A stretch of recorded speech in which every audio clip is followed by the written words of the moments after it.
Hi, this is Rick from For Community, creating community spaces so you can connect with others and also with God. First job out of my undergrad was pretty cool. It was an awesome online company. I was making a salary plus commission. It was the most amount of money I had ever seen in my entire life up until that moment. So what did I do with all of that money? I bought stuff. I leased a car. I went out to dinner with my friends almost every night. I bought new clothes for work. I took golf lessons. I bought golf clubs. I went golfing. I bought a very cool entertainment system for where I was living. I chased the good life as I envisioned it as a young single guy. And now I look back on that really fun moment, and it was a lot of fun. I look back on that moment and I'm like, where did all the stuff go? The car lease ended. I gave it back. I ate all that good food and it's gone. The clothes wore out. The friends I used to go out with all the time, they're no longer my friends. We all just kind of drifted away with our lives. My entertainment system can now be found in an antique store. I saw my very same entertainment system in the antique store at the 400 market not too long ago. I have nothing left to show for it.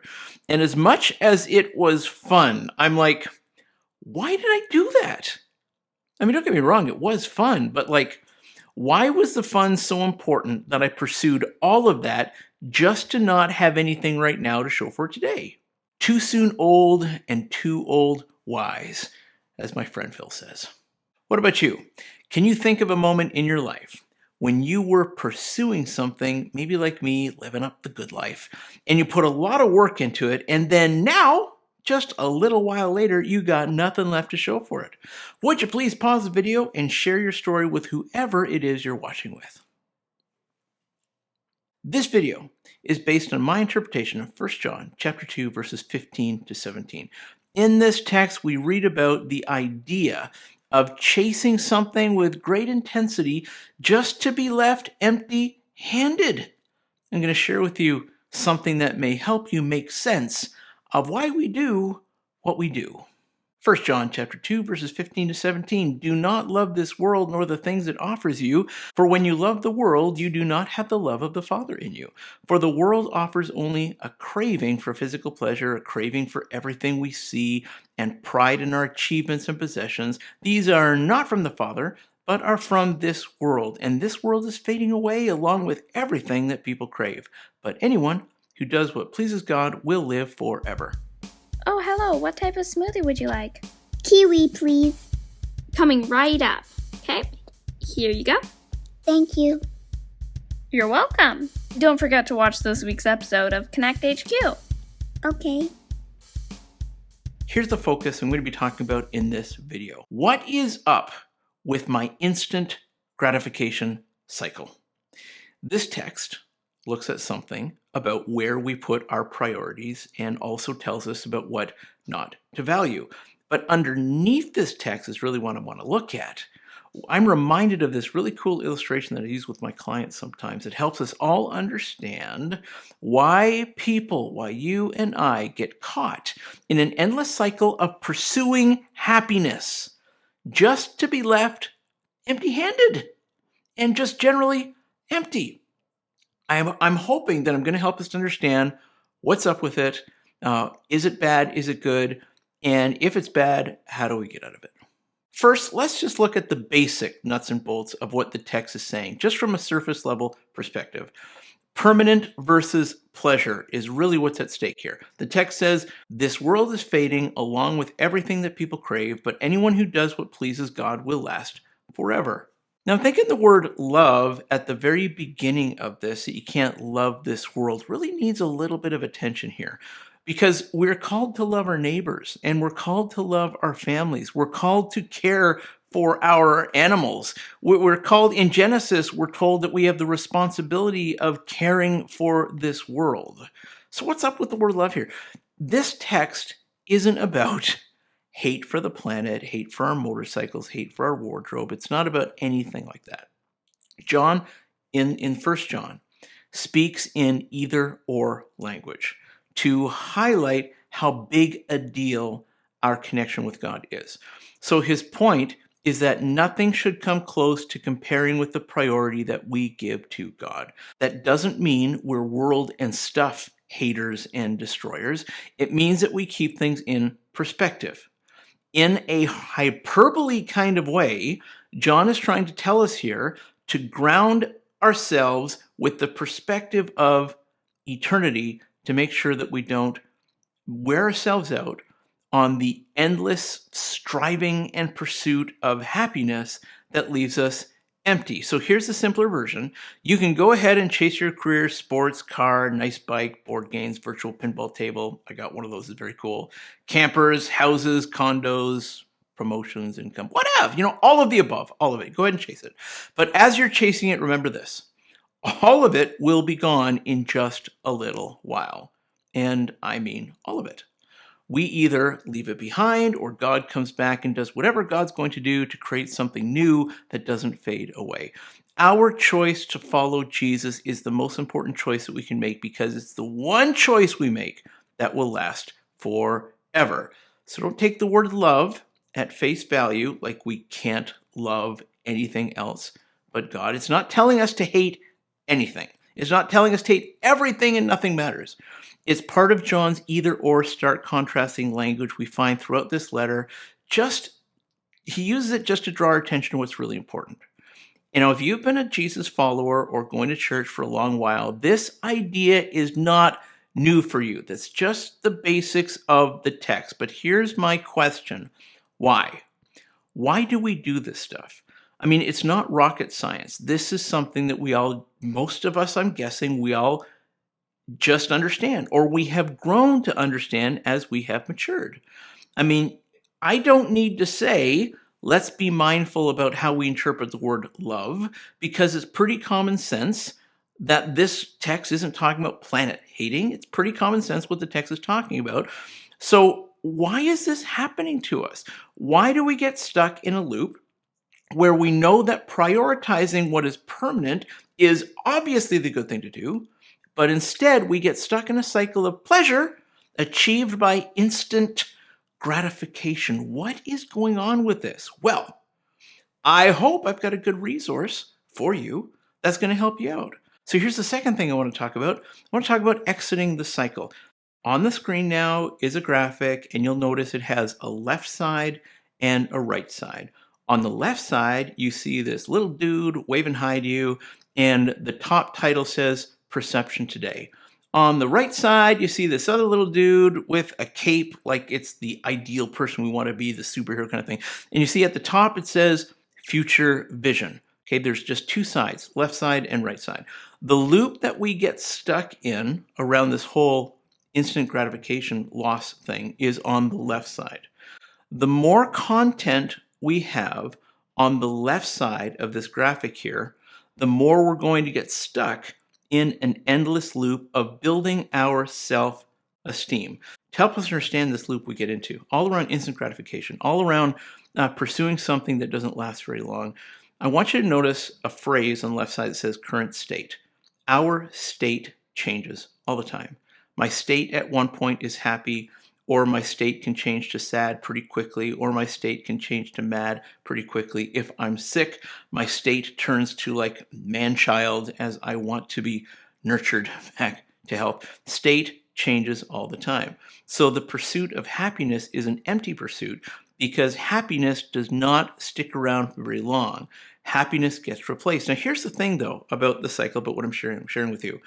When our focus is just on right now, when we are only focused on our perception of today and this moment and right now, our state, our mood informs us of our self-esteem. How we feel right now in the moment tells us if we are of worth, if we are valuable or not. If we're sad, then we must not be valuable. So then we get into the cycle of doing. I now need to do something to change my current state, and my current state will inform my self-esteem. So if I feel sad and I'm feeling like I've got a low sense of self-worth and I'm not really worth much, then I'll do something. Like I'll go out and spend a bunch of money, or I'll go out with friends and I'll party or something that'll change my state, it'll change my mood, which then affects my self-esteem, and I feel great about myself. And then after all that money is spent, suddenly my mood changes. I'm alone with my mood, and my mood is informing my belief about my self-worth that I'm no longer worth anything. When all of my content is on the left side of the chart here, I get stuck in this endless loop of doing this instant gratification stuff in order to increase my mood so that my better mood will inform my sense of self-esteem, and I will feel like a worthy, better person. And I keep on chasing these temporary things. I keep on going to parties. I keep on spending my money. I keep on gambling.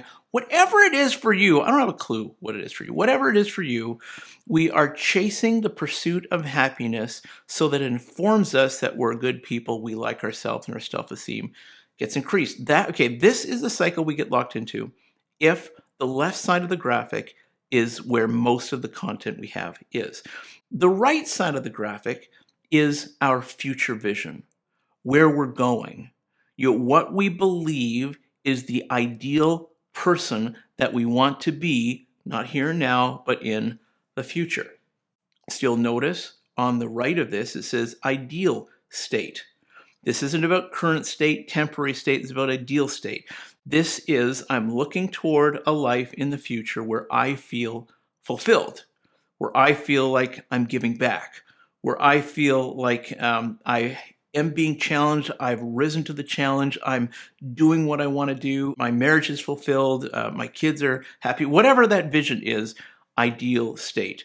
An ideal state doesn't change according to my current emotion. This is not about self-esteem. This is about self-concept. When I see a picture of myself in the future and I envision myself as this thing that I want to be, as this thing that I'm becoming, then it's no longer about my sense of self-esteem. It's about looking ahead to the self-concept that I have in the ideal state of being fulfilled or whatever it is that I'm looking for. And so it's no longer a matter about my current state, about my current emotion, and a lot of doing for instant gratification. It's now about being and becoming. When I have a really clear idea of what my future looks like, of what the best thing for me is, and I'm moving in that direction. So you notice on this side of the chart, it's not a circle, it's an arrow. It's progression. We move from, being less to being more. It's no longer a state of doing for instant gratification. It actually becomes this whole being and becoming. The details right now can suck, and my mood right now can suck, but it's not about self-esteem, because this is about being and becoming. I am becoming, my ideal state. I am moving towards the self-concept that I have. The more content we have on the right side of this, the easier it will be for us to get out of the loop on the left side. When we have an unclear picture of our future, we're going to spin out on the left side. When we have a clear picture of where we're headed, we're not going to spin out on the left side, because we know that instant gratification is not going to get us to an ideal state. Our self-concept is going to help us live a life of being and becoming. How does it help us? I'm talking about the same thing that the text is talking about. I'm not saying too much different. I'm presenting in a different way, but I'm sharing the same stuff that the text is talking about. I'm talking about vision, our idea of where we're headed in the future. The vision we have of a better future is one of the things that can get us out of the loop and pull us away from the cycle of instant gratification, where we spend all of our time and money and end up with nothing. A clear idea of what we want for a future, or what's in store for a future, is going to pull us away from that. What do you dream your future life with Jesus can be like? If you want to get out of the trap of spinning your wheels here and now and staying in a cycle that continues to be driven by your need of increasing your self-esteem, making you feel better, then getting really clear about your future with Jesus and what you want your future experience in this life to be is a really good place to start. And so John, the way that he takes it in this text here, is John helps us to get this really clear idea that when God comes back, when Jesus comes back and fixes everything, we're going to have eternity with him. We're going to be made like Jesus. We're going to see him as he truly is, looking at him eye to eye, face to face. It's going to be glorious. And the more we can envision that and the more tangible we can make that for ourselves, it's going to help us to get out of the endless loop of doing in order just to increase our mood. Okay, let's talk about it this coming Sunday. So this coming Sunday at 10:30 or 6 p.m. on Zoom, or we're in the Beaton Community Center at 3 o'clock this coming Sunday as well. That's it from me to you for now. Would you please like, would you please share, would you please subscribe? Would you please ask for the link, because I really want to hear your take on this. If you're local, would you please consider joining us at the Beaton Community Center for community, creating community spaces so you can connect with others and also with God. See you next time.